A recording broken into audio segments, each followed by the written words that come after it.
या अनुषंगानेच जसं मी त्यांच्याशी बोललो की NSSचे जे विद्यार्थी असतील त्यांना वारीमध्ये किंवा ज्यावेळी कोल्हापूर या ठिकाणी महापूर आला होता त्यावेळी तिथे त्यांनी श्रमदान केलं होतं किंवा 1 जानेवारीचा जो कोरेगाव भीमा या ठिकाणी जो असणारा कार्यक्रम येतो किंवा चैत्यभूमीवर जो होणारा कार्यक्रम असतो त्या ठिकाणी NSS आणि NCCचे विद्यार्थी बंदोबस्तासाठी असतात किंवा सेवेसाठी असतात, तर त्यांना त्या अशा प्रकारचे आधी क्रेडिट दिले गेलेले आहेत. अशा स्वरूपाची माहिती नाहीये, कारण त्यांनी क्रेडिट पॉईंट दिलेले मला आठवत नाही. त्यांना सर्टिफिकेट, काही प्रशस्तीपत्र किंवा प्रमाणपत्र दिल्याचं माझ्या माहितीमध्ये आहे.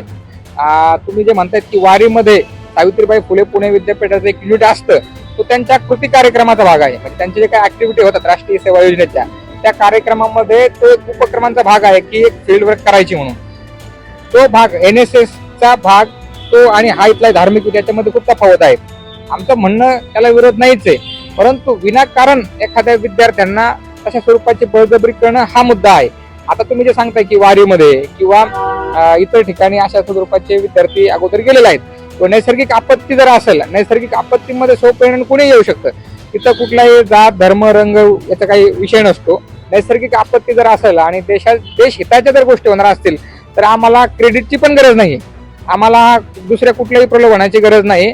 आम्ही देशासाठी आणि सामाजिक हितासाठी किंवा सामाजिक बांधिलकीसाठी किंवा नैसर्गिक आपत्तीमध्ये श्रमदान करण्यासाठी सगळेच कुणीही तयार होतील, परंतु केवळ एका विशिष्ट धर्मासाठीच तसं होणं हे याला आमचा विरोध आहे. काल तुम्ही एक विद्यार्थी संघटना म्हणून पुणे विद्यापीठात आंदोलन देखील केलं, त्यानंतर तुम्ही कुलगुरू आणि सहकुलगुरू यांची भेट देखील घेतली होती, तर त्या ठिकाणी नेमकं त्या बैठकीत नाही झालं.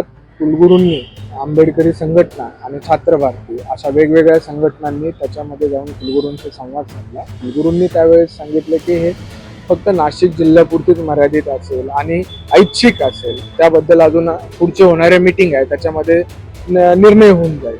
पण त्याची मुळात हा निर्णय आणि हा विषय विद्यापीठ स्तरावरती चर्चेला यायलाच नव्हता हवा पाहिजे, कारण की श्रमदान आणि शिक्षण हा एक वेगवेगळा भाग आहे आणि त्याच्यासाठी श्रमदान हा धार्मिक कार्यक्रमांसाठी वापरलं जाणं हे त्याहून चिंताजनक बाब आहे. याचं कारण म्हणजे शिक्षणाचं मूल्यांकन हे शिक्षण व्यवस्था, त्याच्यासाठी लागणारं संशोधन, वेगवेगळे रेफरन्सचे पुस्तकं असं हाताळून त्याच्यावरती श्रमदान किंवा त्यांच्या बौद्धिक कौशल्याला आधारून त्यांना गुणदान दिले जातात.